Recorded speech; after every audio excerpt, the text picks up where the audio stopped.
Então, eles são parasitas obrigatórios e utilizam as proteínas, principalmente a de replicação das células vegetais, no nosso caso. As partículas virais dos vírus de plantas podem ser tanto de ARN ou de ADN. A maioria dos vírus de plantas são vírus de RNA. Dos vírus que têm a partícula de DNA, eles podem ser vírus mono ou bipartidos. O que seria esse mono ou bipartido? Os vírus que têm DNA, eles podem ter apenas um, vocês estão aqui, olhando aqui do lado embaixo, apenas uma desse círculo aqui, que é um DNA circular, ou ele pode ter os dois fragmentos de DNA circular. Quando o vírus possui os dois fragmentos,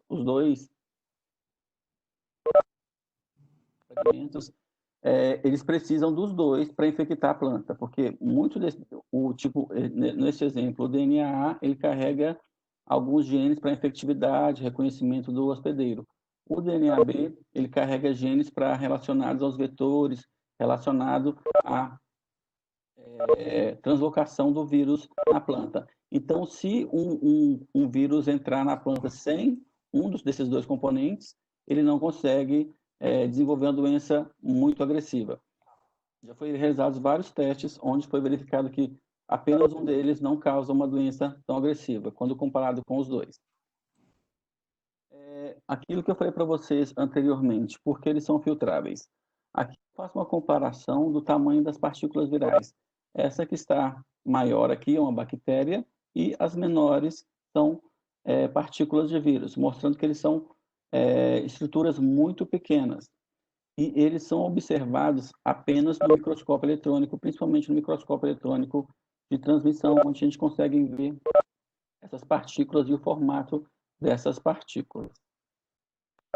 Os vírus, eles são parasitas de todos os organismos existentes na natureza, então das células animais, de células vegetais, das bactérias, que hoje em dia são chamados bacteriófagos. Eles também podem infectar fungos, que são chamados os micovírus. E tanto esse fungo, os bacteriófagos, quanto os micovírus, está tendo muitas pesquisas atualmente para relacionar eles no uso do controle de doenças de plantas. Então, seriam, tipo, por exemplo, um micovírus inserido num fungo e ele causaria o controle desse fungo, por exemplo. A virologia é uma ciência recente, ela tem um pouco mais de 100 anos, e só para exemplificar aqui um exemplo que se tem, em 1886 teve a primeira observação de uma doença que era causada por vírus. Ela foi detectada por Mayer em Países Baixos, na Holanda, onde verificaram a transmissão do tobacco mosaico vírus em plantas, mas eles não conseguiam isolar. Então, eles não sabiam qual era o agente causal. Então, eles disseram que poderia ser fungos ou bactérias, mas nada foi conclusivo. No ano de 1892, um outro pesquisador na Rússia fez o mesmo experimento e ele evidenciou os mesmos resultados, só que nesse caso, ele não concluiu que era fungo nem bactéria. Ele disse apenas que era um filtrado que poderia transmitir a doença. E desistiu dessa pesquisa. Já em 1898, um outro pesquisador, também na Holanda, nos Países Baixos, ele fez novamente, repetiu o mesmo experimento com o mesmo fungo, que é o TMV, e verificou que esse vírus, essa doença, no caso, ela era desenvolvida através de uma contagem de uma planta, pelo fluido da planta para uma outra planta. Só em 1939, quase 50 anos depois, que aí sim, através do desenvolvimento do microscópio eletrônico de transmissão, se conseguiu ver que as plantas que tinham sintomas de mosaico, né, elas tinham a presença dessas estruturas virais, que seriam essa estrutura aqui, alagado rígido. Então, só apenas depois de quase 100 anos que foi verificar que uma determinada doença era causada por vírus devido à tecnologia que foi empregada, porque os vírus não são cultiváveis em meio de cultura, então a gente não consegue ver nem em microscópio óptico. É um exemplo interessante que se tem dos vírus, que nesse caso foi uma característica que eles trouxeram boas para as plantas, foi no caso na Holanda, onde vários produtores verificaram a presença dessa tulipa variegada. E essa, e essa tulipa variegada, ela começou a valer muito dinheiro.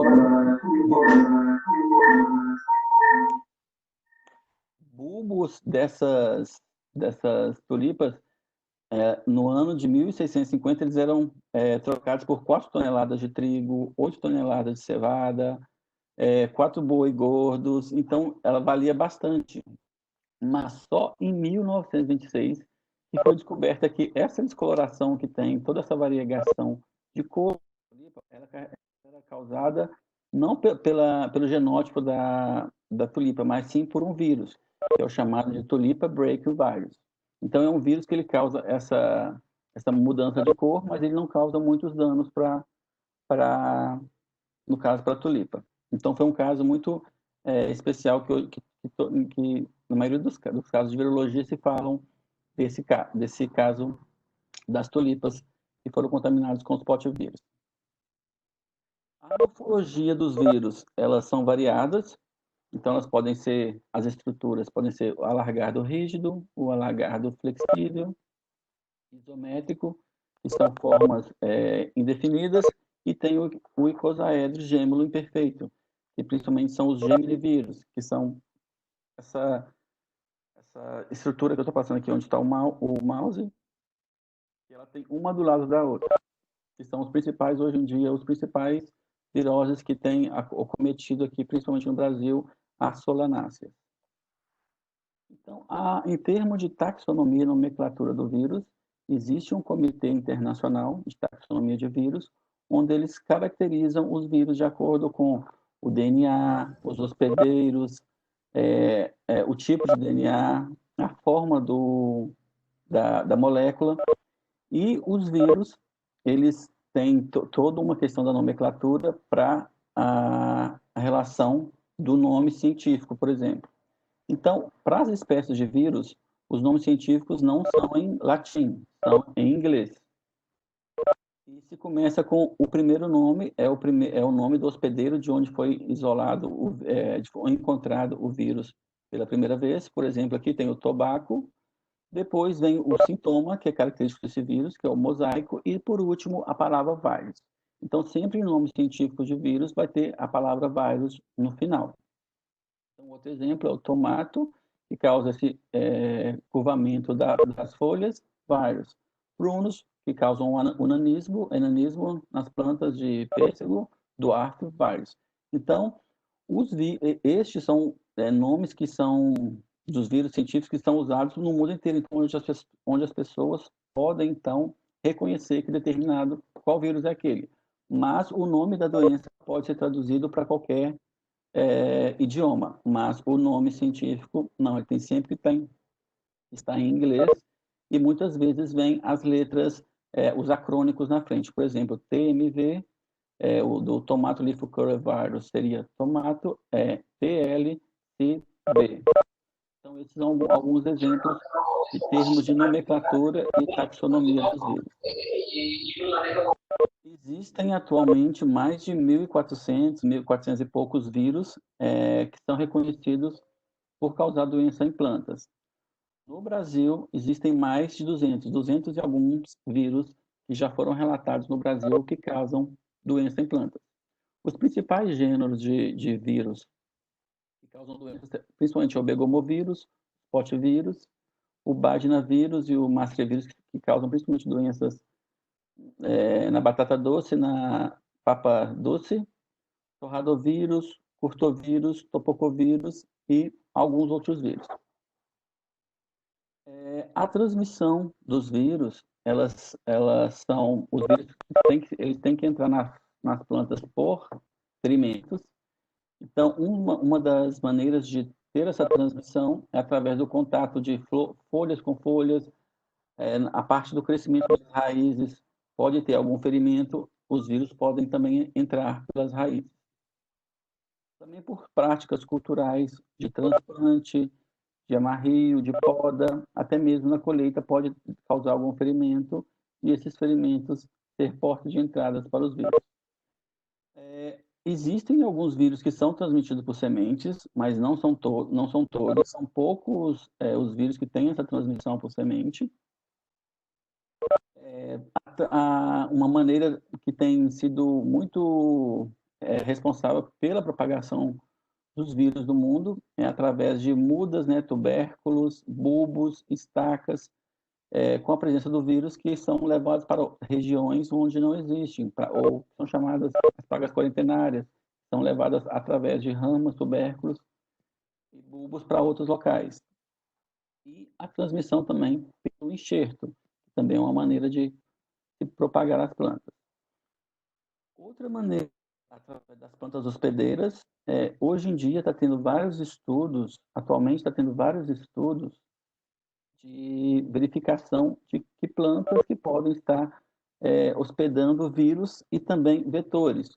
No Brasil está tendo um grande problema com aqui a mosca branca, e essa mosca branca, além dela atacar, né, diferentes cultivos de importância agrícola, ela consegue sobreviver em plantas malezas, em plantas daninhas, hospedeiras. E isso perpetua essa espécie em vários anos de cultivo. Os vírus também, eles são principalmente, né, transmitidos pelos vetores. Os vetores têm um papel fundamental na disseminação das doenças viroses de plantas. Eu trago alguns exemplos de vetores de doenças causadas por vírus. Então, tem os afídeos, os pulgões, a mosca branca, que hoje em dia tem bastante importância, os saltamontes, que são as cigarrinhas, os tripes, os ácaros, fungos também podem ser transmissores de vírus, os nematóides dos gêneros Chiffinema, Longidoros e Tricodoros são também um dos que podem ser vetores de vírus, então eles também têm uma especificidade, tanto que o Chiffinema e o Longidoros eles transmitem os nespovírus e os tricodoros transmitem os dobradovírus. Então, demonstrando que existem vários, né, vetores que podem, então, disseminar doenças viróticas. As doenças causadas por vírus, ela tem vários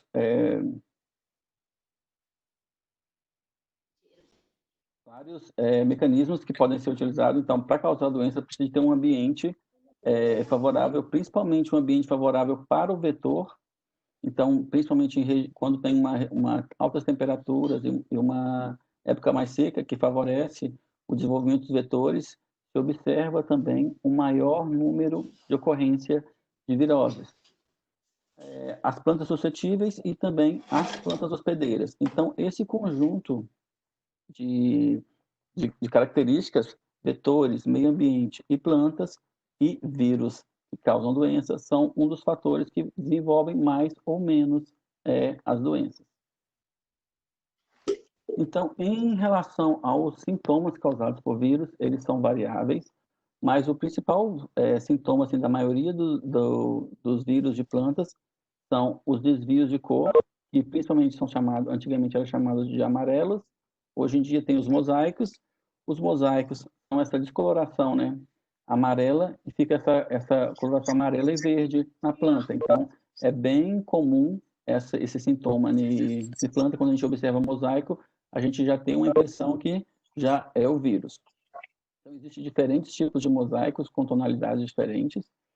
Também existe esse outro sintoma que é parecido com o mosaico, mas ele difere nas tonalidades de verde, então que é chamado de aberrigado. Em vez de ser tonalidade verde e amarela como mosaico, é a tonalidade de verdes, então é um mosqueado, tonalidade verde mais clara com verde mais escuro, que também é um sintoma característico de vírus.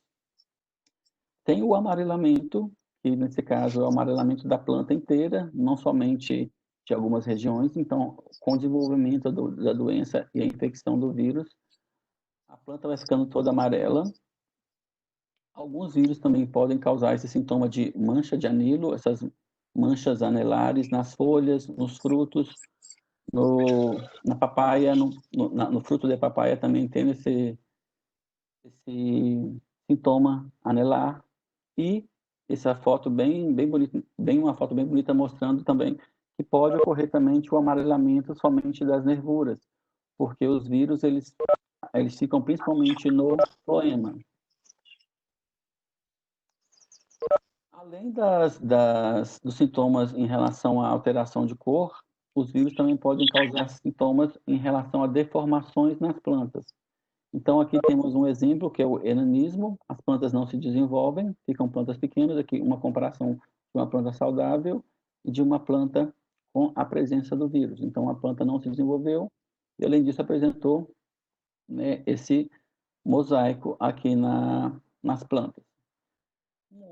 Um outro exemplo de deformação em termos de sintomas de vírus é o epinastia, onde a parte superior da folha se desenvolve mais que a parte inferior. Então, ela fica uma folha meio que enrugada.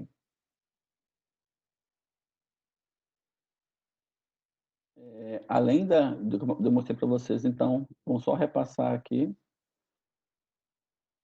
Teve os desvios de cor, as deformações, e agora temos as necroses. Os vírus também podem causar necroses, mas nesse caso aqui, esse sintoma aqui não é necrose, na verdade, é um sintoma de deformação, só está colocado errado, mas eu já corrigi aqui para vocês, é deformação, onde tem esse enrugamento das folhas e também essas bolosidades, que também são características de doenças virais.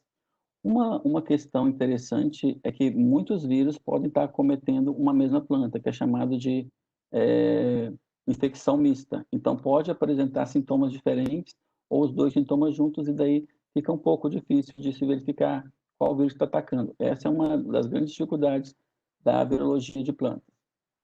E aqui sim, agora das necroses, onde pode causar essas necroses aqui no fumo, essa necrose apenas também nas nervuras. Eu já falei para vocês que os vírus eles têm preferência pelo floema, e também pode causar uma necrose sistêmica na planta, levando a planta à morte. Toda a planta, não somente partes da planta. E existem também sintomas que acabam sendo ocorridos nos frutos. Então, aqui são frutos de ameixa, pêssego, que tem esse vírus que é o Plumpox virus. Esse vírus ele não ocorre no Brasil. Ele é um vírus quarentenário e é transmitido por um anfídeo. Eu acredito que aqui na América Latina, eu acho que já foi relatado ele apenas no Chile. Esse aqui na verdade não é um vírus, é um viroide. A diferença do viroide para o vírus é que o viroide ele tem o tamanho menor de 400 nucleotídeos e ele é circular, é um DNA circular de 400 nucleotídeos, diferente do vírus que é maior. Então, esse viroide, que é o chamado de avocado, um plot viroide, causa essa deformação aqui nos frutos, né? Inviabiliza a comercialização e aumenta muitas perdas na produção por produtores de palta. Os tospovírus no tomate causam esses sintomas nos janelares aqui no tomate, também que inviabiliza a comercialização dos tomates. No Brasil, os tospovírus eles tiveram muita importância. Hoje em dia já se consegue conviver bem com eles, porque existem já algumas cultivares de tomate que têm tolerância e algumas resistentes a esses vírus. Aqui um outro vírus, que é o Zucchini Yellow Virus, Mosaic Virus, que causa esses sintomas de deformação em plantas de abóboras, diferentes do cucurbitáceas. Então, vocês conseguem ver que tem essas deformações que também inviabilizam a comercialização do produto e levam bastante perdas para os produtores. Então, eu mostrei para vocês os sintomas e como agora seria feito a diagnose, o diagnóstico de viroses em plantas. Existem diferentes maneiras. A principal seria os sintomas. No entanto, os sintomas nem sempre são eficientes para a gente conseguir diagnosticar vírus em plantas. Por quê? Porque, primeiramente, para diagnosticar esses sintomas, a pessoa, quem está trabalhando ali, tem que ter uma experiência muito boa com esses vírus, porque tem muita variação dependendo de como esse vírus é encontrado na natureza. Uma delas é aquilo que eu já falei para vocês no início, a questão da infecção mista. Então, uma planta pode ter mais de um vírus infectando ela. Ela pode desenvolver os sintomas de mosaico, o de nanismo, mas muitas vezes, quando os determinados vírus se juntam, ele pode desenvolver outro sintoma. E isso dificulta muito essa detecção, esse diagnóstico apenas pelos sintomas. Existem diferentes cepas de vírus no mundo, então determinados variantes de vírus podem causar diferentes sintomas, e muitos vírus também causam sintomas similares. Então, vários vírus, no tomate, por exemplo, existem mais de 15, 20 vírus que causam mosaico. Então, a gente não consegue saber qual é a espécie que está causando, porque existem mais de 20 vírus que conseguem causar mosaico no tomate. E também o efeito do ambiente pode influenciar nesses sintomas. Em alguns casos, onde os sintomas eles são bem característicos de uma doença somente, no caso seria a identidade da doença, os sintomas podem sim ser utilizados, mas na maioria dos sintomas por vírus não se conseguem diagnosticar apenas com os sintomas. Então, existem outras maneiras de se diagnosticar os vírus nas plantas. Existem uma maneira de verificar para algumas plantas. Eu trouxe até essa figura aqui que mostra para vocês diferentes plantas que são utilizadas, que são chamadas das plantas hospedeiras, são o rango de plantas hospedeiras, onde se inocula determinado vírus, por exemplo, o watermelon virus. E nessa planta ele tem essa característica de sintoma. Já nessa tem essa forma de necrose nas folhas.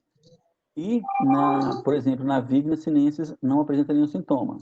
Já quando tu pega esse outro vírus, por exemplo, esse primeiro vírus, ele causa sintomas diferentes da watermelon na mesma planta. Aqui na Chenopodium causam os mesmos sintomas. Já nessa planta, a lavateira, ele não causa sintomas. E na Vigna, diferente desse, não causa sintomas. Então, pode ser que a partir dessas plantas hospedeiras, a partir dos sintomas observados nessas plantas hospedeiras, você consegue direcionar e verificar qual seria aquele vírus. No entanto, o problema dessa técnica, a utilização de várias hospedeiras, é porque você tem que ter sempre essas plantas à disposição, o que não é fácil manter várias plantas de diferentes espécies à disposição para realizar esses testes. Além disso, as variantes de vírus, elas podem também reagir diferente aos determinados patógenos hospedeiros, e também tem a questão da infecção latente, que você não observa o vírus na planta, e também pela diferença que o ambiente pode estar influenciando ou não nesses sintomas que são causados por vírus. Mas, ainda em alguns casos, a utilização de diferentes plantas hospedeiras para verificação de alguns sintomas, principalmente em cucurbitáceas, tem sido feito com sucesso. Uma outra maneira de diagnóstico, nessa parte é um diagnóstico mais direcionado, então ele é mais confiável, seria pelas provas sorológicas, que seria, por exemplo, pelo ELISA, que seria anticorpos, e nesse caso, vocês devem estar assistindo, né, vendo toda essa questão do COVID. Então, hoje em dia, aqueles testes rápidos que se usam para a detecção do COVID são através de provas sorológicas, provas rápidas. Essas provas são sensíveis, elas podem pegar uma quantidade bem baixa do vírus, são rápidas, são baratas e, no entanto, dependendo do vírus, da variabilidade desse vírus, ele pode ter uma dificuldade em termos de dar falso positivo ou falso negativo. Porque muitas vezes a planta tem o vírus e no teste sorológico dá negativo.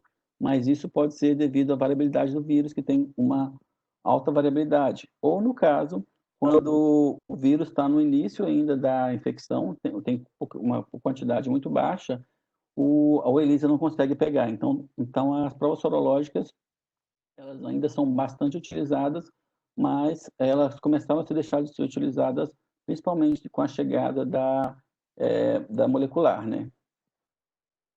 disso, os vírus também eles podem ser verificado o diagnóstico deles através das estruturas dos vírus. Eu trouxe essa foto aqui no canto, para vocês verem que é um alagado rígido, onde pega a planta com sintomas, se fazem cortes e se leva ao microscópio eletrônico de transmissão. E lá se verifica se existe alguma partícula de vírus, como essa partícula de vírus. Os vírus, além disso, eles podem provocar algumas inclusões nas células. Então, nessa foto de baixo aqui, vocês vejam a estrutura do TMV, e aqui são umas inclusões cristalinas que eles provocam nos vacúolos das plantas de tabaco. E, nesse caso, seria uma forte indicação que é o TMV ocorrendo nessa planta.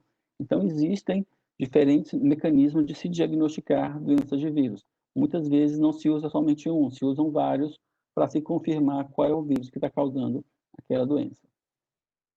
E, hoje em dia, os testes mais utilizados, né, as provas mais utilizadas são as provas moleculares. Hoje em dia, para tanto diagnóstico, publicação em revistas, sem uma molecular, você não consegue publicar nada em relação a vírus em revistas, artigos científicos. Então, para a detecção de vírus em termos de moleculares, existem tanto a PCR, a RT-PCR, o PCR em tempo real e uma nova, hoje em dia, que é o LAMP-PCR. Na maioria dos casos da PCR é uma técnica sensível, ela consegue pegar até a PCR convencional, esta aqui, que é onde você faz a PCR, onde você extrai o DNA da planta com o vírus. Como você não consegue isolar o vírus, você vai ter que fazer uma extração do DNA total ou RNA total. Então, junto vai vir DNA e RNA de planta. Então, você vai ter que escolher vai ter que fazer uma extração tanto de RNA quanto de RNA para verificar se o vírus é de RNA ou de DNA, no caso. E, nesse caso, vai fazer essa extração e depois vai fazer a reação da PCR, utilizando todos os reagentes, né, da TAC polimerase, os nucleotídeos, para formar novas moléculas de DNA. E daí, sim, a partir dessa reação de multiplicação dessas moléculas de DNA, você consegue ver elas no gel de agarose. Essa técnica ela é bastante utilizada ainda, e ela tem uma capacidade de sensibilidade em termos de picogramas. Ela é rápida e altamente específica. Já a PCR em tempo real, ela é bem mais específica que a PCR convencional. Nesse caso, a PCR em tempo real, você consegue acompanhar a amplificação do vírus a cada ciclo. Então, na tela do computador, você consegue verificar se aquela amostra tem a presença do vírus ou não, de acordo com o aumento dessas curvas. A PCR em tempo real, ela pode ser realizada de duas maneiras. Tem utilizando o intercalante CyberGreen, que ele é mais barata, onde esse intercalante ele tem atratividade pela fita de DNA dupla, fita de DNA. Então, quando você faz a PCR, ele se intercala com o DNA e no programa, na máquina, ele emite a luz. E essa luz é emitida e vai transformando nessas curvas. E tem uma PCR em tempo real, que é com a TAC, que ela apresenta uma TACMAN, ela não apresenta um intercalante, ela apresenta sondas. Então, são utilizadas sondas fluorescentes que elas se ligam, né, em determinado específico, na parte do DNA bem específico. E daí, com o tempo, quando ocorre a hidrólise dessa sonda, ela também emite uma luz e a gente consegue acompanhar, então, todo esse mecanismo de amplificação aqui. O interessante da PCR em tempo real é que ela não só verifica se tem ou não o vírus, ela consegue quantificar se tem uma quantidade de vírus muito grande, se tem uma quantidade de vírus pouca. Então, além de verificar se tem ou não, a PCR em tempo real, ela consegue quantificar e também ver a expressão de determinado gene relacionado, por exemplo, a esses vírus. Uma outra variante da PCR que tem ganhado hoje em dia sucesso, principalmente pela rapidez dela, é a LAMP-PCR. Essa PCR, ela utiliza uma enzima que ela consegue trabalhar numa temperatura única, em termos de 60 a 65 graus. Então, nesse caso, as pessoas não precisam daquelas máquinas, né, mais caras.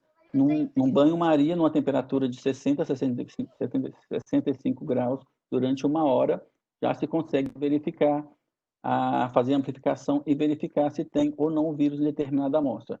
Essa técnica é utilizada tanto para vírus, bactérias, nematóides e fungos. E o interessante dessa técnica é que, além de ela utilizar apenas um banho-maria, né, uma temperatura única, em termos de 60 a 68 graus, a gente consegue ver os resultados dela a olho nu. Não é preciso, então, correr no gel. Então, aqui, nessa foto, vocês conseguem ver que no primeiro e no segundo tubo está uma cor mais clara. No tubo 3, 4 e 5 tem uma coloração fluorescente. Essa cor, nesses tubos 3, 4 e 5, foi verificada, então, a presença do vírus. Neste 1 e 2, não foi verificado a presença do vírus. Então, é um modo rápido, porque em apenas 1 hora, até 45 minutos, a gente já consegue ver os resultados dessa técnica LAMP-PCR. Um outro benefício dessa técnica é que ela não precisa de extração de DNA. Então, apenas com uma alíquota do macerado da folha com sintoma, pode pegar um juvenil, um nematóide, pegar a fêmea do meloidógene e explodir ela aqui no meio dessa solução, ou uma quantidade de bactéria, e depois ela faz todo o processo e não precisa daquele passo inicial de extração de DNA. Essa técnica, hoje em dia, está tendo bastante sucesso por essa facilidade. Então, já existem alguns kits que se levam para o campo e o próprio extensionista ou pesquisador pode fazer no campo e em 1 hora ele já vai ter o resultado de qual é o patógeno que está acometendo essa doença lá no campo. E, além da PCR em tempo real e do LAMP, o sequenciamento hoje em dia ele está sendo facilitado pelos valores, diminuiu bastante o valor do sequenciamento, e como os vírus têm um genoma pequeno, então é fácil sequenciar o genoma inteiro dos vírus. No entanto, o que acontece é que quando se manda sequenciar, principalmente de uma amostra de solo, por exemplo, aqui na região, a gente está com um problema no tomate, e a gente não consegue saber o que está causando essa doença no tomate, porque ela causa um sintoma de necrose e de queima na folha, e diminui a produção e os frutos acabam caindo. A gente já fez vários testes para verificar se poderia ser um potivírus, um begomovírus, e a gente não conseguiu sucesso. E o mais interessante é que, na maioria das vezes, os potivírus, né, eles são associados a afídeos. E nessas culturas não tem nem presença de afídeos, nem de trips, e sim da mosca branca. Então, a gente está na dúvida, procurando entender o que é, e se até teve uma variante que conseguiu agora ser transmitida por mosca branca. Mas o nosso passo agora, a gente quer fazer uma limpeza dessa amostra, extrair o DNA total dessa amostra e mandar sequenciar para ver o que tem nas amostras vindo desses campos, para tentar solucionar esse problema, porque é um sintoma que não tinha sido observado, só que já tem 4 áreas diferentes do estado que já está tendo a presença desse sintoma em tomate. Então, o sequenciamento, ele nada mais é do que o vírus vai ser todo sequenciado.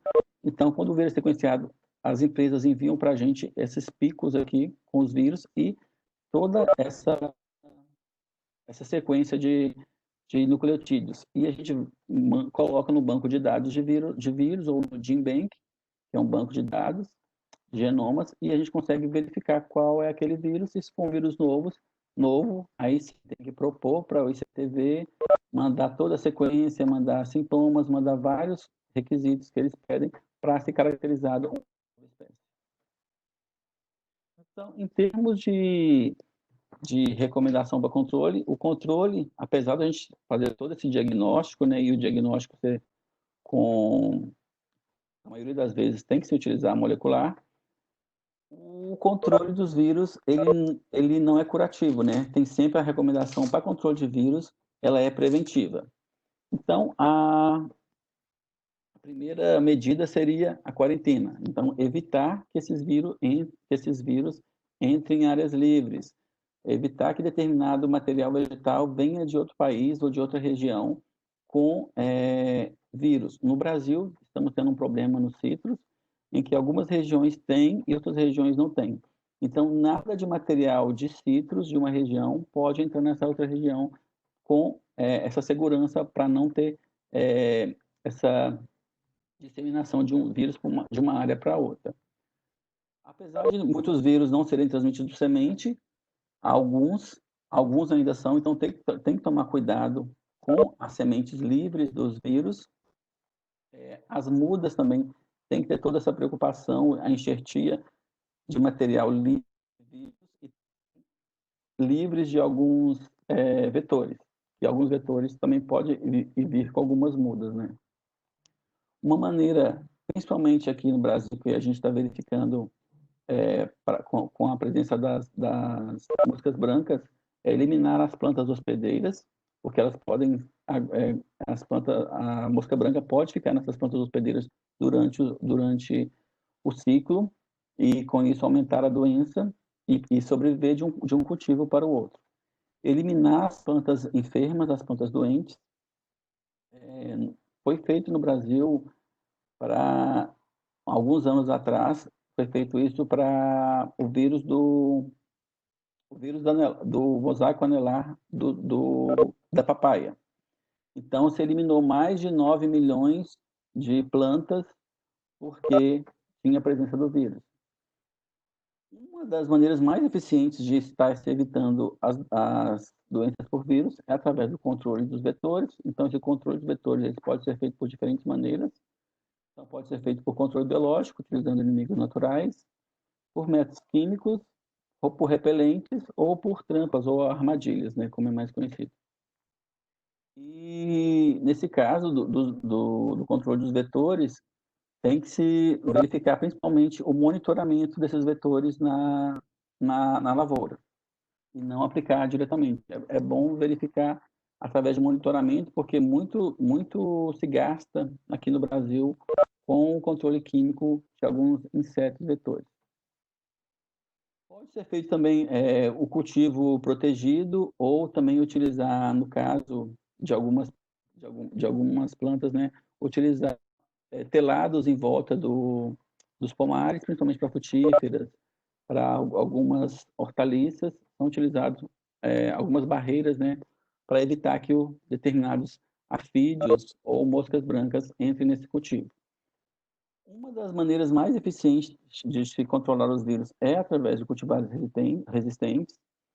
No Brasil está tendo algum sucesso com algumas cultivares tolerantes e algumas resistentes no tomate, no pimentão, no feijão, está sendo utilizado com sucesso. Então antigamente vírus causavam bastante perdas, hoje em dia já estão mais controlados devido ao desenvolvimento de cultivares resistentes.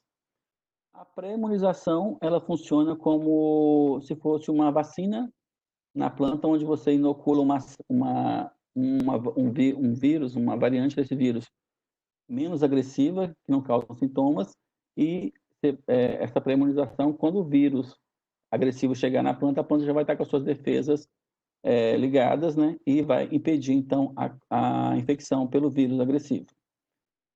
Tem sido também desenvolvido, apesar de todo o preconceito algumas pessoas têm em relação aos transgênicos, já tem sido desenvolvido várias espécies, várias plantas transgênicas no Brasil para controle de vírus, e uma tecnologia que está sendo testada agora, que é a CRISP, que ela pode ser uma editora do genoma, né? Então existem várias maneiras de utilizar essa tecnologia, e a utilização de uma delas, que seria por causar uma mutação ou tirar um pedaço de determinado gene, poderia ser uma utilização, e nesse caso ela não seria considerada uma transgênica. Ela estaria só tirando determinado nucleotídeo ou tirando uma mutação na planta que poderia ser um gene que o vírus poderia utilizar para se replicar. Então, nesse caso, como ele está só retirando poucas nucleotídeos ou inserindo 2 nucleotídeos, não é considerado uma planta transgênica. mas se pode desenvolver plantas transgênicas também inserindo genes diferentes por essa técnica. Mas é uma saída também que se tem hoje. Então, em termos de doenças viróticas no Brasil, umas que já têm sucesso, e as que têm mais ocorrência no Brasil, vou falar algumas para vocês. Então, a tristeza dos glocítricos é causada pelo vírus da Citrus tristeza virus. Essa doença ela começou no Brasil em 1946 e essa doença, essa enfermidade, ela causou uma morte de mais de 9, quase 10 milhões de plantas. Então, foram dizimados pomares inteiros por causa dessa doença. E a causa, o que levou, né, a essa perda tão grande, foi principalmente devido que as plantas de laranja, elas de citros, laranja e de limão, eram colocadas em cavalos, né, o porte-enxerto era feito com laranjas azedas, que é a laranja agria, que era suscetível a esse vírus. Então, uma maneira de contornar essas perdas foi a mudança dessa laranja azeda, agria, por uma laranja doce não, desculpa, pelo limão cravo, ou el dente de limão, como é falado em espanhol. Então, começou então a ter uma resistência a esse vírus. E, além disso, esse vírus também ele é traduzido por pulgão, que facilita muito ainda mais a disseminação desse vírus. Mas somente com essa mudança do enxerto, né, do porta-enxerto, já teve uma melhora bastante e as plantas conseguiram se desenvolver bem melhores. E é juntamente com isso, né, que a gente tem que lembrar que no controle a gente não pode pensar apenas em uma técnica, tem que pensar no manejo integrado, então várias técnicas para tentar controlar determinada doença.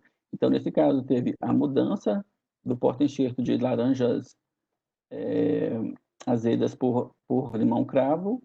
A pré-imunização também utilizaram cepas desse vírus menos agressiva e também o controle dos pulgões. Então, essa planta é chamada de tristeza dos sítios, porque a planta, ela vai, aqui você vê esse sintoma, ela vai morrendo, vai se definhando, vai ficando seca, o caule vai ficando coriáceo e as frutas, elas são pequenas e elas acabam caindo rápido, então elas não se desenvolvem. Então, por isso é chamada de tristeza dos cítricos. Hoje em dia, essa doença ela já foi controlada, não causa tantos mais danos, mas eu trouxe ela para mostrar para vocês que várias maneiras de controlar podem ter dado sucesso, né, no controle dessa doença. No entanto, hoje em dia tem uma nova doença, que é a chamada de morte súbita de los cítricos. Essa doença ocorre no Brasil há mais de 15 anos e até hoje a gente não conseguiu entender qual é o agente causal dessa doença. Há vários experimentos, vários trabalhos têm demonstrado que pode ser uma variante do vírus da tristeza, dos citros, ou um outro vírus que está relacionado também à tristeza dos citros. Então, está na dúvida entre esses dois vírus, e vários experimentos têm sido feitos, e por enquanto ainda a gente não encontrou uma resposta para esse caso. E uma coisa interessante que vocês lembram que eu falei para vocês que nesse caso aqui a laranja azeda ela era suscetível, né, a esse vírus. Nesse caso, e eles colocaram o limão cravo como resistente. Nesse caso, para essa doença, o limão cravo é suscetível e a laranja azeda é a resistente. Então, para vocês verem como que os vírus vão se adaptando e vão mexendo com que a gente tenha que mexer de várias maneiras para a gente conseguir vencer essas doenças. O principal sintoma que essa doença da morte súbita dos cítricos tem causado é a morte súbita. Então, as plantas rapidamente morrem, elas ficam com esse aspecto aqui, né, de definhada, a coloração das cores caem, os frutos caem, e quando ela não mata rápido, ela acaba causando diminuição do tamanho, a planta não desenvolve, o peso e a qualidade do fruto ela é menor, e até o momento já foram mais de 4 milhões de plantas que tiveram que ser descartadas por causa dessa doença. E não se tem um controle, porque não se sabe o que causa, Em termos de vetor, se tem a noção, se pensa que pode ser um afídeo, mas ainda como não se tem o agente causal, não se pode confirmar que é um afídeo, mas está bem avançada para tentar descobrir qual é esse patógeno que está causando essa doença. A lepose dos cítricos é uma das doenças mais importantes em termos de vírus no Brasil. Ela é causada pelo vírus da leprose. E esse vírus, ele acomete principalmente laranjas doces. E esse vírus, ele causa esse sintoma aqui nos caules, que é esse engrossamento, formando essas cascas. No fruto, ele causa também, né, essa deformação na casca, e isso inviabiliza também a comercialização dos frutos. Esses frutos acabam caindo, não se desenvolvem muito, e nas folhas tem essa clorose, essa necrose aqui nas folhas. Esse vírus, ele é transmitido pelo ácaro, o Bravipops foensis. O controle, né, da leprose dos cítricos é o controle, a partir do controle do vetor, que é o Bravipops foensis.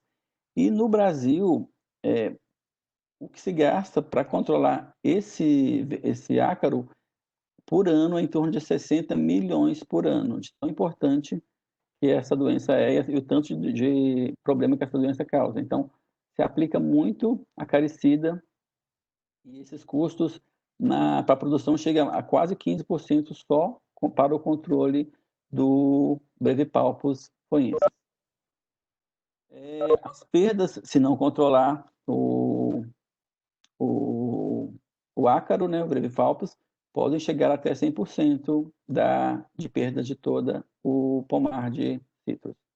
Então, para controlar, o que tem sido feito para controlar essa doença aqui no Brasil é a aquisição de plantas sadias, livres do vírus e livres do ácaro. O controle químico do ácaro, como já falei para vocês, se gasta muito, né, em torno de 60 milhões por ano. Limpeza e poda dos ramos afetados quando está no início, quando a planta já está bem avançada, não adianta mais fazer poda, tem que se eliminar mesmo a planta. A desinfestação dos materiais de poda de uma planta para outra é sempre importante, porque uma determinada tesoura de poda pode levar o vírus para outras plantas. Tem sido feito também barreiras para conter, né, o vírus, evitar a propagação deles e muitas vezes os vírus também, quer dizer, os vírus não, os ácaros, eles sobrevivem em plantas hospedeiras. Então, a eliminação de plantas hospedeiras também é uma maneira de estar favorecendo o controle desse vírus e evitando tantas perdas pela leprose nos cítricos aqui no Brasil. Uma outra doença que até anos atrás não era importante, que era o mosaico dourado do feijão. Até a década de 50, 60, era uma doença que ocorria em alguns lugares, não causava tantos danos. No entanto, ao passar dos anos, essas perdas elas chegaram a subir de 40% a 100%. E esse aumento dessa disseminação da doença, né, dessas perdas, foi relacionado pelo vetor mosca branca. A mosca branca ela começou a disseminar muito rápido no Brasil nos últimos anos. E com isso, ela começou a levar muitos begomovírus, que a mosca branca é um vetor de begomovírus. E hoje em dia, os begomovírus são os principais vírus que acometem aqui no Brasil e muito se deve à questão da disseminação pela mosca branca. Com o passar do tempo, foram desenvolvidas algumas variedades tolerantes que conseguiram, né, então, diminuir então, as perdas pelo mosaico dourado do feijão. Aqui tem uma foto que eu mostro para vocês aqui em cima, onde você vê o mosaico, né, do feijão, em folhas de feijão. E há alguns anos, a Embrapa, a empresa agropecuária aqui do Brasil, foi até a empresa onde que o Israel desenvolveu a pesquisa dele aqui no Brasil, ela desenvolveu plantas de feijão com resistência para esse vírus. Essas plantas elas começaram a ser desenvolvidas em 2001, mas só ano passado eles conseguiram, então, comercializar, ter o aceite, liberação do governo para serem comercializados. Aqui eu trouxe duas fotos. Essa primeira foto, do lado esquerdo, tem a resistência, que é uma planta transgênica de feijão com resistência ao mosaico dourado do feijão, Bingold Mosaic Virus, e essa aqui, plantas sem a resistência. Então, vocês observam que são plantas menores, menos desenvolvidas. Aqui em cima já começaram a ficar um mosaico amarelo no início, então, demonstrando que existem algumas maneiras que podem contornar, né, e favorecer o controle dos vírus. Nesse caso, com sucesso, pelo uso de plantas transgênicas.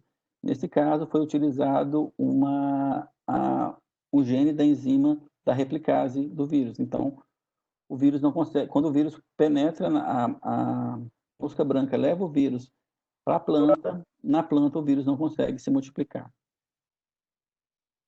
Outros vírus de importância no Brasil são o geminivírus em tomate, ou begomovírus em tomate, ou também chamado de mosaico dourado do tomate. Na verdade, esse sintoma de mosaico dourado no tomate, eu trouxe aqui algumas fotos para vocês verem aqui. Ele é meio dourado porque no sol, principalmente, ele dá um brilho, forma esse amarelo entre as nervuras. E esse sintoma ele é causado por 15, no Brasil, já foram encontrados 15 vírus que causam esse mesmo sintoma. E esses vírus, a gente não consegue diferenciar eles apenas por sintomas. Então, para diferenciar qual vírus que está causando os sintomas no tomate, sintoma de mosaico, tem que se fazer a molecular para verificar qual vírus que é. E muitas vezes, existem mais de um desses vírus na planta.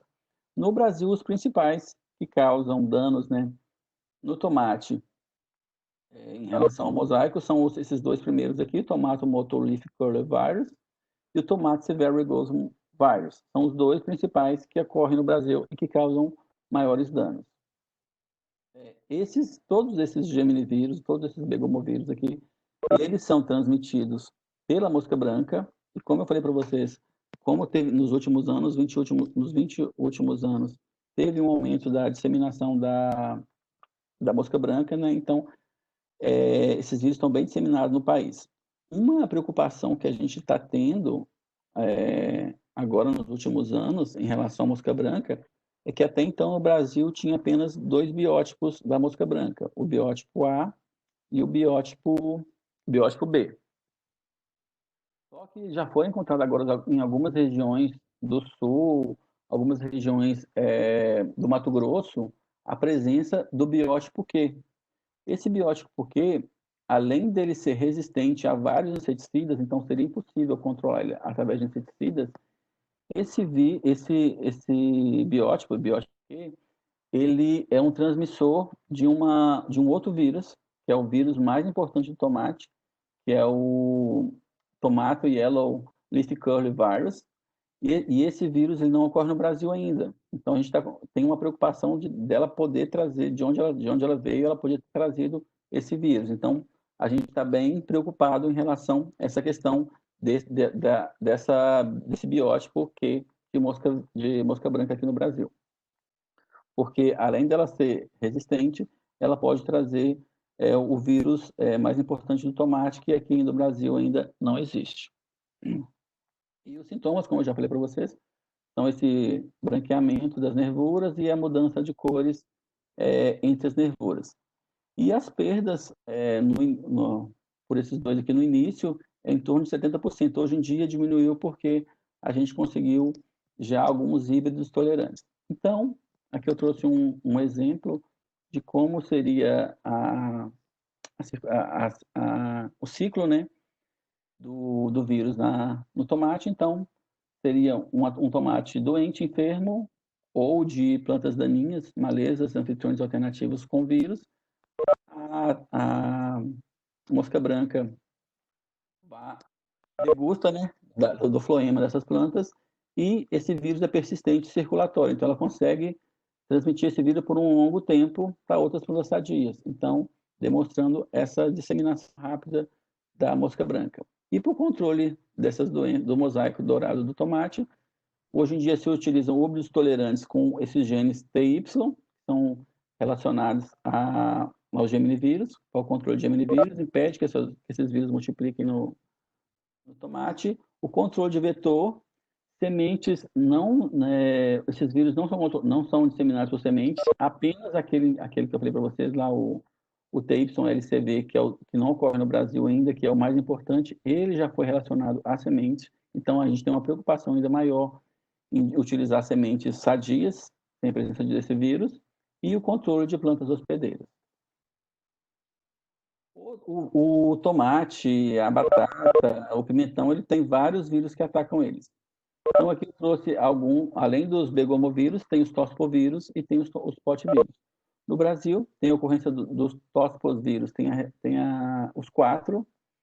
No pimentão, os principais tospovírus, que são aqueles que causam a vira-cabeça, né? O ápice da folha fica para baixo, da planta fica para baixo, são causados pelo tomato chlorate spot virus e o Grand Ringstone virus. Esses vírus, eles são transmitidos pelos vetores Franquinella occidentalis e Franquinella schultzei e causam esses sintomas nos frutos de tomate. Fica impossível, né, o produtor comercializar, levando a muitas perdas. Quando começou, ele teve muitas perdas. Hoje em dia, o produtor já consegue ter alguns materiais que têm um nível de resistência, de tolerância a esses tospovírus, com a presença desse gene SW5. Então, plantas com esse gene têm essa resistência para os tospovírus. Então, hoje em dia, já se consegue cultivar tomate sem ter tantos danos pelos tospovírus. Os potivírus, no tomate, tem o potivírus Y, potato vírus Y, o PVY, e o Pepper Yellow Mosaic Virus. Esses vírus também, hoje em dia, não tem tanta mais importância no Brasil para tomate, porque tem o controle dos afídeos e também a utilização de algumas plantas resistentes para esses vírus. O Pepper Yellow Mosaic Virus no pimentão, ele causou bastante perdas. No entanto, tem sido utilizada há mais de 10 anos uma cultivar chamada de Magali, e ela tem respondido bem à resistência para esse vírus. No pimentão, no caso. Quase finalizando já, gente. Aqui tem uma doença muito interessante, que é a mancha anelar da papaya, do mamão, que é causada pelo vírus papaya ring spot virus. No ano de 1950, ela causou muitos danos no Havaí, e em 1970 ela chegou no Brasil, causando perdas muito grandes para papaya, sendo que teve que dizimar várias plantas de papaya. Esse vírus, ele também pode ocorrer em cucurbitáceas, mas os que ocorrem em cucurbitáceas são uma variante diferente do que ocorre no mamão. Então, se tiver cucurbitáceas e mamão próximos, uma não vai cometer o outro, porque os vírus, apesar de ser o mesmo vírus, a variante que ataca as cucurbitáceas não ataca o mamão. E a principal maneira de disseminação é através dos pulgões, que, no caso, quando teve o auge, né, da doença, ela causou 94% de redução da produção de papaya aqui no Brasil. Então, aqui trouxe algumas fotos mostrando que quando teve a verificação da doença nas plantas de papaya, teve que se eliminar quase que todo os pomares. Então, o controle que se tem para essa praga atualmente é plantas livres, plantar, né, em áreas livres desse vírus, utilizar plantas saudáveis, erradicar essas plantas que estão doentes e usar variedades resistentes. E uma das principais é um transgênico, que tem a presença também de uma replicase do vírus. Nesse caso do desenvolvimento dessa transgênicos, ele primeiro ocorreu no Havaí, onde eles desenvolveram uma planta de mamão transgênica, que trouxe até uma foto para vocês verem, aqui uma planta transgênica e aqui uma planta não transgênica, demonstrando que a planta transgênica se desenvolveu bem melhor em relação à planta que não era transgênica atacada pelo vírus. E eles utilizam de um mecanismo que normalmente as plantas já têm contra vírus, que é o silenciamento gênico, onde quando a planta detecta fita de RNA duplo, ela desenvolve um mecanismo que ela começa a degradar esse RNA de fita dupla em DNA menores, que é chamado de RNA de interferência. Esses RNAs de interferência, eles se ligam ao RNA homólogo no vírus e clivam. Então, eles vão evitar com que o vírus se multiplique. Essa é uma estratégia que tem sido utilizada bastante para desenvolvimento, né, de silenciamento gênico em plantas. No entanto, tem alguns vírus que já têm um mecanismo que ele evita esse silenciamento pela planta. Então, é aquela velha frase, né, da guerra entre patógeno e planta, a evolução. A planta conseguiu se defender pelo silenciamento gênico, ele foi lá desenvolver um outro mecanismo para enganar a planta e fazer com que a planta não tenha esse silenciamento nela. Então, o silenciamento, na verdade, é o reconhecimento do vírus pela planta, diminui a replicação do vírus e a propagação do vírus, então, não ocorre. Aqui só uma foto que eu trouxe para vocês, mostrando também, mais uma vez, a diferença das plantas transgênicas e não transgênicas com a presença desse gene do vírus.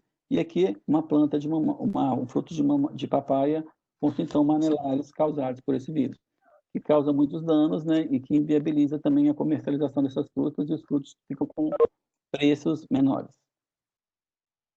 Então, eu mostrei para vocês vários casos, né, de sucesso que teve no Brasil, alguns insucessos que ainda estamos tentando desenvolver maneiras para descobrir qual é o patógeno, mas existem hoje em dia vários estudos mostrando os vírus que têm benefícios para as plantas. Então, um dos primeiros que eu mostrei para vocês foi aquele que foi o da tulipa, que ele agregou valor à planta, né, por ter essa descoloração. Ele não causa nenhum sintoma, somente esse sintoma de mudança de alteração de cor. Então, é um vírus que foi bom para a planta. Uma outra maneira de utilizar os vírus de maneira a favor da planta foi o que eu falei para vocês, foi da pré-imunização, que é a utilização de cepas de vírus menos agressivas, que são tratadas nas plantas, e quando a planta tem contato com o vírus mais agressivo, ela já tem todo um mecanismo de defesa para esses vírus mais agressivos.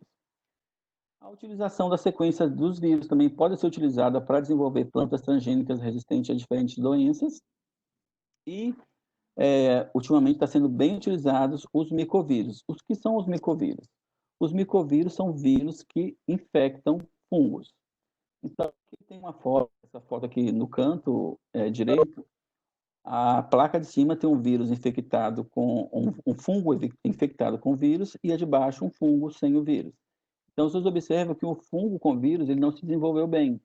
E muitos pesquisadores têm relatado que a questão que a gente falava de vírus fungo hipovirulento seriam, na verdade, quando se verificam, né, a extração desse fungo, verifica que tem a presença de um micovírus. Então, muito da hipovirulência de determinados isolados está relacionado com a presença de vírus no DNA desses fungos. E tem sido uma alternativa, né, para um controle biológico de fungos também, mais uma das alternativas. Aqui tem esse outro trabalho que eu mostrei que está testando para ser utilizado em pós-colheita. Então, aqui tem um fungo com vírus e um fungo sem o vírus. Quando foram colocados em frutas, observa que esse que tem o vírus não desenvolveu sintomas no penicílio aqui, nos frutos. E esse que não tinha o vírus, o penicílio cresceu e dominou toda a planta, e acaba que inviabilizou, né, o comércio dessa fruta. Além dos micovírus, tem os bacteriófagos. Os bacteriófagos, nesse caso, então, são fagos, são vírus que lisam células de bactérias. Então, já tem sido verificado que alguns fagos conseguem eliminar Ralstonia solanacearum. Então, tem diferentes estudos sendo relacionados a isso. Então, essa placa aqui, do outro lado, que eu estou passando aqui o mouse para vocês verem, vocês estão vendo que tem vários furinhos aqui, né? Na verdade, não são furos. Na verdade, isso aqui tudo é uma bactéria branca, só que esses espaços que não estão em branco são, na verdade, células lisadas. Então, ali o bacteriófago está atuando sobre essas células, lisando essas células e matando as células de bactérias. Por fim, uma das pesquisas que tem sido verificada, que eu fiquei bem impressionado até, foi que tem se utilizado alguns vírus que são assintomáticos, que não causam sintomas em plantas, e eles têm favorecido as plantas a ser tolerante à seca, tolerante ao frio, ao congelamento e também ao calor. Então, um novo ramo de estudos, né, para a utilização de alguns vírus na agricultura. Então, existem aqueles vírus que são aqueles que causam as doenças, que causam todo o transtorno para nós agrônomos, mas está vindo agora uma nova linha, né, de estudos dos vírus, que são a utilização de um vírus para estar favorecendo a agricultura a partir dos micovírus, bacteriófagos, esses vírus que podem ser utilizados como tolerantes, e também na questão da visualização do genoma inteiro dele para ser utilizado como transgênico. Então, com isso, desculpa o tempo, eu acabei passando, mas eu queria agradecer a todos pela assistir a palestra, o Israel e os professores por terem me convidado, e eu estou à disposição, se vocês tiverem alguma pergunta, pode me enviar por e-mail, meu e-mail está embaixo, ismail.teodoro@urgs.br.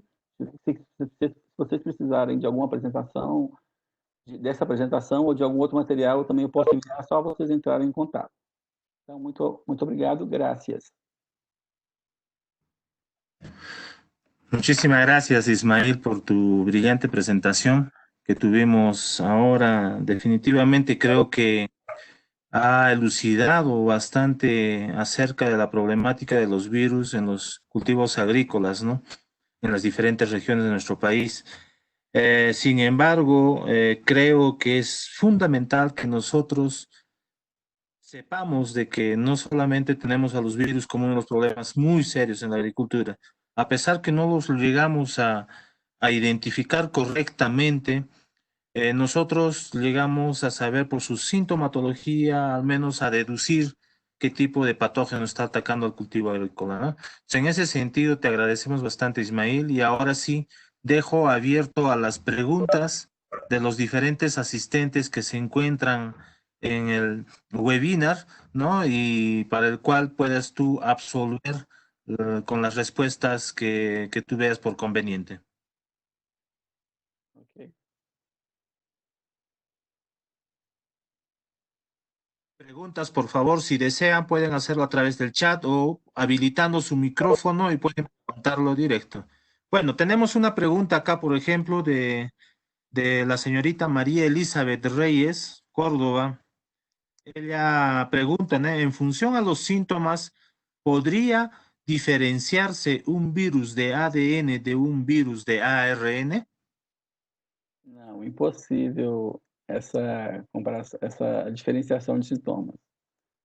Porque, principalmente os mosaicos, são causados, por exemplo, tem vírus de mosaico que é causado por vírus de DNA e vírus de RNA. Então, não tem essa possibilidade. Correcto.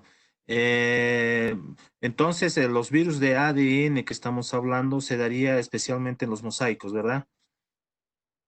Os begomovírus, os geminivírus são os principais, que causam mosaico, mas existem outros vírus de RNA, potivírus, que também causam mosaicos. Então, não tem uma característica se é de RNA ou RNA que vai causar determinado sintoma. Os sintomas acontecem indiferente do tipo de DNA, e alguns são iguais, então não tem como a gente diferenciar.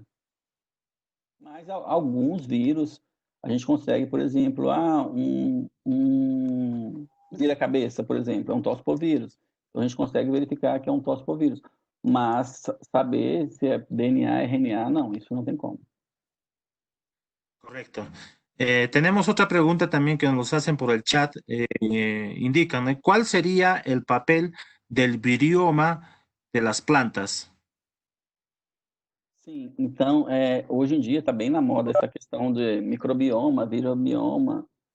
E esse caso que eu falei para vocês anteriormente dos vírus, né? Tem vírus benéficos e tem vírus que são os que causam as doenças. Então, uma das explicações que tem se verificado hoje em dia, que tem vários viroides, DNA satélites, RNA satélites, vírus satélite que têm sido encontrados nas plantas. E tem verificado que antigamente, até certo momento, a gente achava que um vírus que causava aquele sintoma. Mas, na verdade, existem outros aparatos, né, como esses vírus satélites, eles se juntam ao vírus principal e causam sintomas muito mais sérios.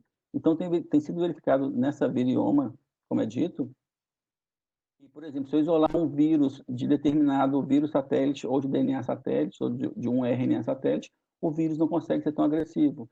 Então, está se conseguindo entender melhor essa questão de como ocorre as doenças.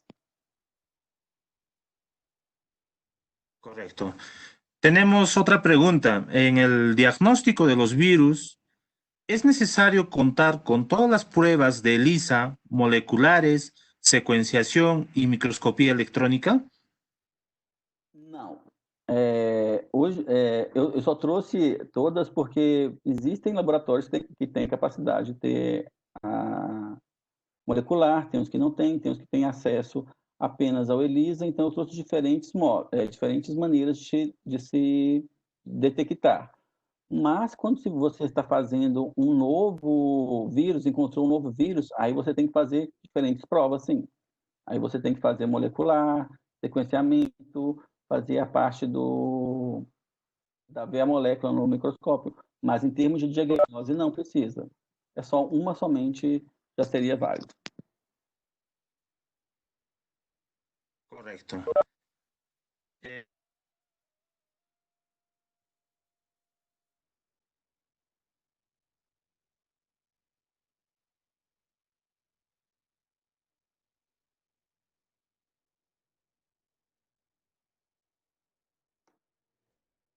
Não escuto.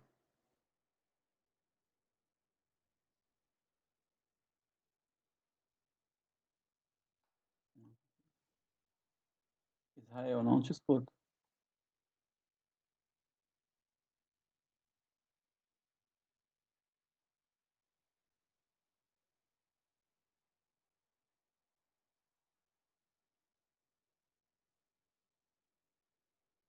Algum problema?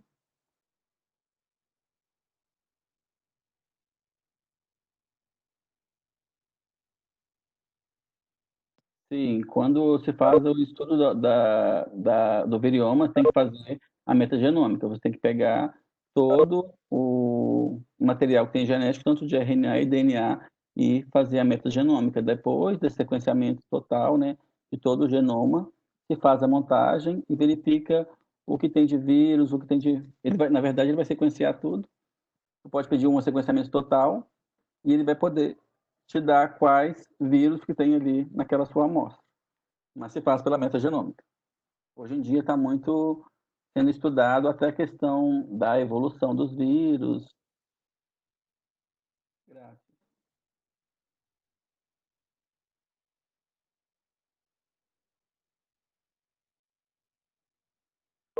Acho que tem mais alguma coisa aqui. Mais alguma pergunta? Deixa eu ver.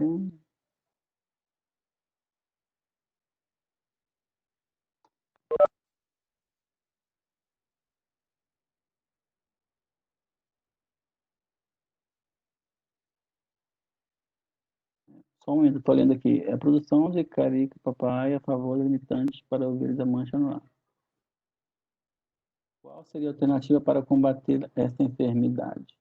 Então, na questão do papaya, no caso, o controle do afídio, ele não tem sido eficiente, porque quando se aplica um inseticida no caso, os pulgões eles vão se alimentar e vão ir para outras plantas, eles podem acabar levando o vírus para outra planta. Então, não é recomendado o controle do afídio no mamão. Então, a melhor maneira é utilizar plantas que estão livres do vírus, mudas que são idôneas, sem a presença do afídio, utilize pelado ou então quebra-ventos, algum tipo de árvore, até mesmo sorgo nas bordas do cultivo para evitar que o afídio entre somente. E transgênico ou resistente, um dos dois. Não tem muito o que se fazer, porque o próprio vetor não se recomenda controlar com inseticidas, porque além de ser caro, é uma perda de dinheiro.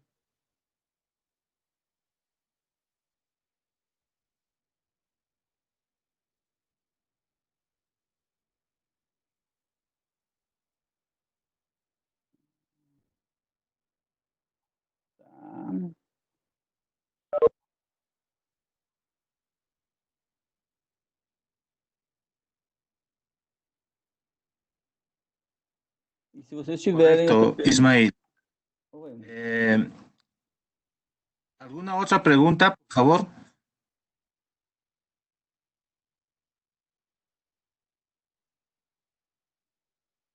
A mosca branca não é o vetor Ismael, ¿me do... escuchas? Sim. A mosca branca não é o vetor do mancha de anilo. É sim é um afídeo.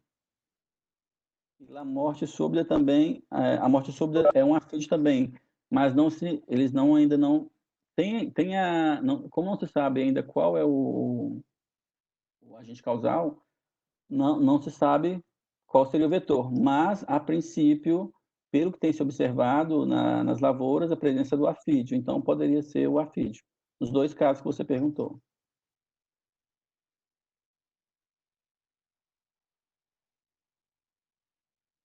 Israel, tu estava falando, pode falar.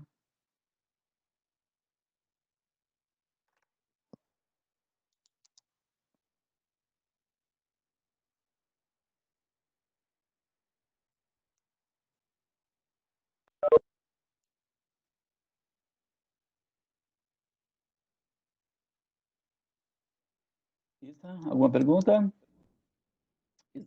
Israel. Ismael, habla Víctor Hugo. Israel está con el micro apagado. Ah, sim. Israel, ¿puedes ligar tu micro? Ismael, ¿consigues escucharme? Sim. Ya, sí, tuve un pequeño problema. Ahorita tuve una pequeña caída en el internet. Sin embargo, estaba preguntándote, no sé si conseguiste escuchar mi pregunta, era eh, en comparación a los otros patógenos que tenemos problemas en los cultivos agrícolas, los virus, ¿hasta qué porcentaje pueden llegar a ocasionar daños, considerando que son prácticamente invisibles, ¿no? En la parte de la sintomatología y que a veces podemos confundirlo con problemas de foliares, por ejemplo, o de algún tipo de nutriente, ¿no? ¿Cuál sería entonces? Normalmente, quando os vírus atualmente, né, causam em torno de 20, 30% de perdas. Mas, se não utilizar nenhuma medida de controle, ele pode chegar a determinados lugares, aquele do tomate, principalmente 100%. Chega a ser acima de 70%. Mas, utilizando todas as recomendações, chega ao máximo de 20%, em alguns lugares até 30%. Que é bastante coisa. Correcto. Tenemos una pregunta. Nos preguntan, ¿es posible que los virus sean de los hongos endófitos y no propios de la planta? Não, porque os vírus eles são bem específicos. Então, os vírus que atacam fungos, eles só atacam fungos. E vírus que atacam plantas, só atacam plantas. Ele tem uma maquinaria muito específica para utilizar a maquinaria do hospedeiro. Então, ele não tem uma amplitude tão grande de hospedeiros. Correcto. Tenemos otra pregunta más. ¿Cómo debemos de actuar en la presencia de nuevos virus en un determinado lugar? Como devemos o quê? ¿Cómo debemos de actuar en la presencia de nuevos virus en un determinado lugar? Essa é a dificuldade, né? Primeiro a gente tem que saber qual vírus que é. Então a gente tem que fazer, foi aquilo que eu tô falando, que eu falei para vocês lá no início do tomate, que a gente está tendo um problema que a gente não sabe o que o que está causando. A gente tem certeza que é um vírus, mas não se sabe qual vírus que é, ou se é um vírus novo que está ocorrendo agora. Mas o que a gente tem que fazer é tentar descobrir e tentar fazer, se tiver algum vetor, tentar controlar se tem algum vetor naquela área, para tentar, ao menos, diminuir a presença desse vírus, enquanto não se sabe se tem ou não, se é transmitido por vetor, usar sementes sadias. Então, é bem difícil, na verdade, quando não se sabe qual vírus que é e não se tem estudos para ele. É o que a gente está vendo hoje com o tal do coronavírus, né? A gente não, é um vírus novo, a gente não se sabe o que faz, e a única maneira que a gente está fazendo é ficando em casa, usando máscara, É difícil os vírus, na verdade. Correcto. Tenemos otra pregunta más ya para culminar, ¿no? ¿En qué consiste el CRISPR-Cas9 para el control de los virus? Sim, de forma assim bem resumidamente, porque é um mecanismo, ele é bem fácil de se hoje em dia se fazer, mas explicar ele é bem complicado. Mas o CRISP, na verdade, ele é uma maneira de editar os genomas. Esse mecanismo ele já é utilizado pelas bactérias no controle de vírus. Então, o que os pesquisadores fizeram foi utilizar essa ferramenta das bactérias para utilizar na biologia molecular. Então, como ela edita os genomas, então você coloca uma sequência, juntamente com um complexo ali, com essa enzima, que é essa Cas9, e ela vai direcionar para determinada sequência. Nessa sequência, ela vai fazer com que quebre, né, clive e forme pequenos RNAs. Esses RNAs vão atacar o RNA homólogo, que seria o do vírus, e daí sim ia controlar o vírus. Ou tem uma outra maneira de utilizar essa tecnologia, que seria apenas, por exemplo, tem um determinado gene na planta em que o vírus se acopla para fazer a sua maquinaria funcionar. Então, eles vão lá, fazem um corte desse vírus, como se fosse um nocaute de um gene, corte esse gene, e daí o vírus não consegue mais se ligar ali para fazer toda a replicase dele. Então, são diferentes maneiras de utilizar a CRISP. Nesse caso que eu falei que era só o corte de determinados nucleotídeos, ele não é considerado transgênico. Quando se utiliza a introdução de um novo gene, aí sim é considerado transgênico. Então, dá para utilizar essa tecnologia, essa metodologia de diferentes maneiras. Correcto, Ismael. Por último, ya para finalizar, ¿cómo iniciar el diagnóstico de virus en tubérculos andinos? En este caso nos están preguntando de tres tubérculos, ¿no? En este caso, Olluco, Oca y Mashua, ¿no? Que son cultivos netamente de la zona andina. Então, a batata é uma das culturas também, né, junto com o pimentão e com o tomate, que são muito acometidas por vírus. A batata, eu acho que aqui no Brasil ela já foi acometida por vírus. Os principais é os potivírus, e a maneira mais simples que se tem para os tubérculos sementes, né, são os tubérculos que tu vai plantar, tu mandar fazer uma análise para verificar se tem a presença ou não dos vírus, porque nesse caso da batata, a batata semente, que é o que se planta, é o principal material que carrega os vírus. Então, uma das maneiras seria essa de fazer o diagnóstico preventivo das batatas que tu vai utilizar como semente. Correcto, Ismael. Bueno, Ismael, desde la Universidad Nacional del Altiplano, específicamente desde nuestra carrera profesional de Ingeniería Agronómica de nuestra región de Puno, Perú, nosotros agradecemos bastante por tu brillante presentación. Este núcleo de estudios en protección vegetal definitivamente ha hecho de que se conozca un poco más sobre los virus, ¿no? En los diferentes cultivos agrícolas, ¿no? En ese sentido, te agradecemos muchísimo haber participado y con certeza estaremos más adelante también presentando otros temas y lógicamente eso permitirá también de que tal vez podamos colocar a disposición, ¿no? Tanto a estudiantes de pregrado, de posgrado, técnico y profesionales para que puedan adquirir más conocimiento en sí. Muchísimas gracias en todo caso, Ismael. Agradecemos su presencia y definitivamente es importantísimo que hagamos este intercambio y las preguntas es muy necesario para poder sacarnos de las diferentes dudas. Nos despedimos en este sentido hasta la siguiente oportunidad para indicarles de que el próximo evento que vamos a realizar va a ser el día 19 de junio del 2020. El tema que se va a tratar va a ser sobre importancia de la epidemiología en la agricultura y vamos a tener como ponente al doctor Nelson Bernardi Lima. Él es investigador del INTA de Argentina y lógicamente va a ser muy importante también para poder saber y tratar de solucionar la problemática en la agricultura. Les agradecemos desde ya su participación y muchísimas gracias. Ismael, un abrazo a la distancia y esperemos Gracias, abrazo. tu visita acá por Puno, Perú. Gracias. Gracias.